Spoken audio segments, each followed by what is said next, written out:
Hello friends, in this video I'm going to tell you that how we can remove the service wrench from this meter. So you can see here I'm just starting my you can see here that is the service reminder wrench, but now it has removed already because I have taken my first service. So some of my subscriber have asked me to make this video in English, so therefore I'm making this video in English.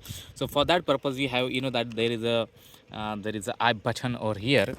Here is the I button and you have to press that I button, and after that you have to take it at the trip B, and after that you have to hold that I button.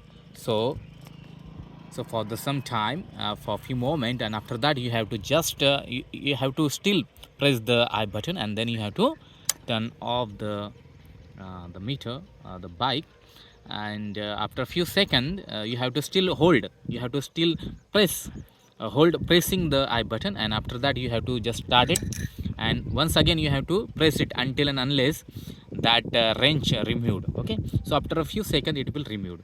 So hey guys, if you are new to my YouTube channel, please subscribe to my channel and hit the bell icon. Thank you very much.